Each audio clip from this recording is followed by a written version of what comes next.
Assalamualaikum warahmatullahi wabarakatuh. Hi everyone, how are you today? Come back to my YouTube channel Fajarwati. Here, I would like to explain about anekdotes. Let's see until in the end.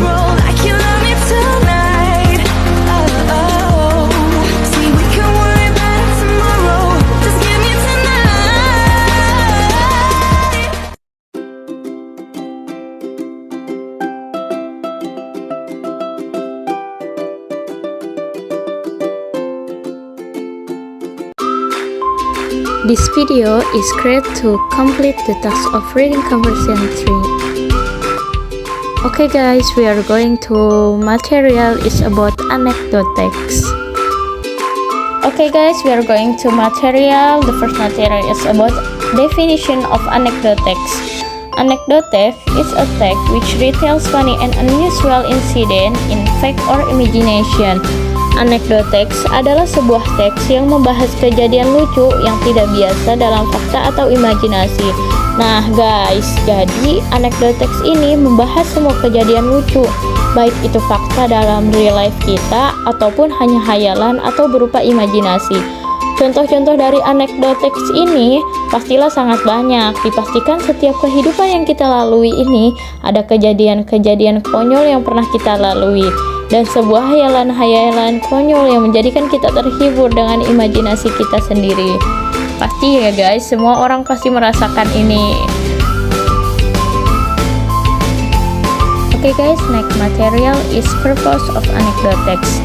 The purpose of the anecdote is to entertain the reader with a story about a strange incident, whether it is fiction or true story. Jadi, tujuan dari anekdotes ini adalah menghibur para pembaca dari kejadian aneh yang ada di dalam teks anekdot. Contohnya adalah seperti di dalam novel, komik, bacaan seperti koran, dan lain sebagainya. Next material is about structure of anekdotes. Anekdotes has 5 of type, that is abstract, orientation, crisis, reaction, and the last is coda. Okay guys, the first structure of anecdotes is abstract. Abstract is compact footage of a unique or unusual event that can attract attention. Jadi, abstrak itu adalah berisi cuplikan kejadian unik atau tidak biasa yang dapat menarik perhatian. Nah, di abstrak ini adalah sebuah pengenalan cerita yang akan dibawakan. And next is orientation. Orientation is introduce the character, time, and place setting the story. Orientasi adalah perkenalan karakter, waktu, dan latar tempat sebuah cerita. Nah, di orientasi ini kita bisa mengetahui siapa saja yang terdapat dalam sebuah cerita. Juga waktu sebuah cerita itu dilalui, misalnya 2 tahun yang lalu dan sebagainya, serta tempat yang dipakai semisalnya at school, at home, and at others. Okay guys, the third structure of anecdotes is crisis.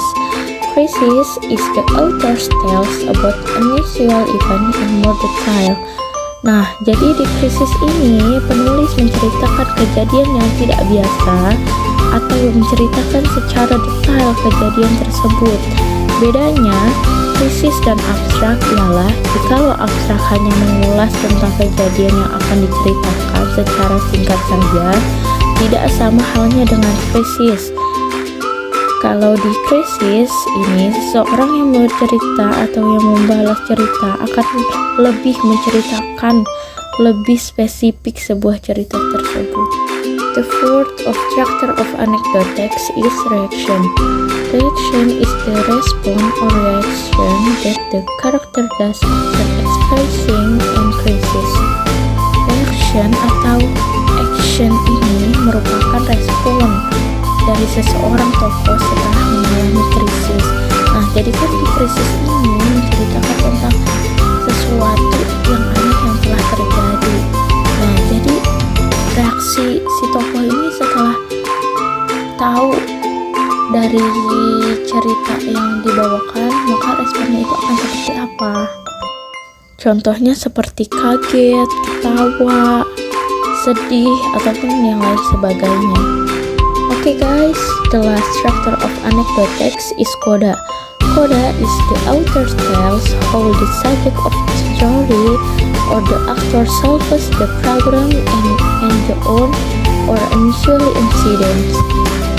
Nah, di coda ini, penulis menceritakan subjek cerita atau aktor, memecahkan masalah, dan mengakhiri kejadian ganjil.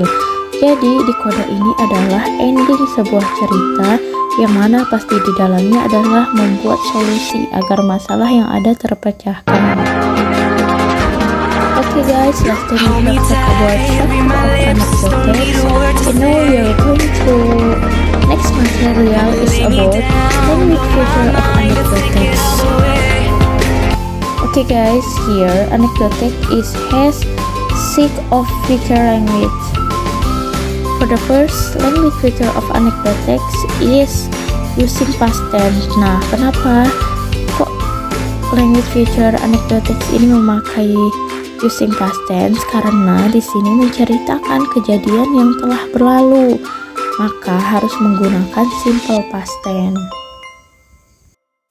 The second is using rhetoric question. Nah, menggunakan pertanyaan retorika, contohnya seperti like, do you know what?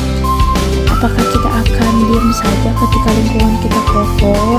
Apakah nasib kita akan berubah tanpa ada usaha? Nah, jadi rhetoric question ini adalah sebuah pertanyaan seperti itu. Atau bisa juga disebut dengan rumusan masalah yang akan dipecahkan oleh cerita tersebut.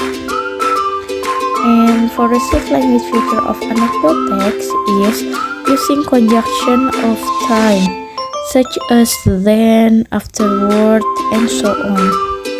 Okay, the next language feature of anecdote text is using action verb. Nah, di sini action verbnya itu menggunakan simple past atau kejadian yang telah berlalu. Biasanya disebut dengan verb 3. Misalnya kayak broke, so, talk, run, and eat others.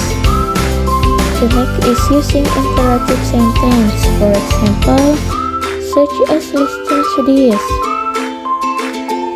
And the last is using exclamation sentence, for example, as like, it's wonderful. Jadi ungkapan kayak, wah ini tuh keren banget gitu, bagus banget. Guys, we have going to talk about anecdote text. What is anecdote? What's the purpose of anecdote? What the structure of anecdote? And the last is what language feature of anecdote text. And now we are going to example of anecdote text. Okay guys, you can see here the example of anecdote text is about snake in the bed. For abstract here is, how would you like to find a snake in your bed? Nah, di sini bagaimana cara kamu tuh bisa menemukan ular di dalam bak mandi? For orientation, we have just moved into a new house which had been empty for so long that everything was in a tribal mess. Anna and I decided we would clean that bed first. So we said to Anne, turn on the tap. Cerita anekdote di atas ini menceritakan bahwasannya ada satu keluarga yang mana ia itu telah pindah rumah dan mengisi rumah kosong, dan seorang istri beserta anaknya ini ingin membersihkan terlebih dahulu tempat kamar mandi. The next is, suddenly to my horror, a snake had appeared in the plug hole. Then out cited the trace of his long this body. He twinched and turned on the slippery bottom of the bed, spitting and hissing at us.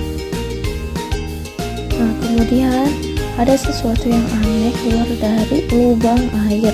Nah, ternyata sesuatu itu adalah sebuah ular, yang mana ular itu ia mengelilingi bak mandi yang sedang dibersihkan. Nah, di sini adalah cerita detail di mana Snape itu bisa keluar dari tempat mandi. Nah, di sini disebut dengan krisis. So, for instance, I stood there quite paralyzed, then I yelled for my husband, who lucky come running and killed the snake with the handle of a broom. Anna, who was only 3 at the time, was quite interested in the whole business. Indeed, I had to pull her out of the way of she probably have leapt over them back to get a better look. Reaction di sini adalah seorang istri segera memanggil suaminya, kemudian suaminya itu segera berlari kepada tempat yang dituju atau kamar mandi. Nah, dan suami ini segera mematikan seekor ular yang ada di dalam tempat air. Kemudian seorang istri segera membawa anaknya yang bernama Anna untuk pergi, karena itu adalah sesuatu hal yang tidak baik untuk dia lihat. So, ever since that, I have always put the flag in firmly before running the bottom water.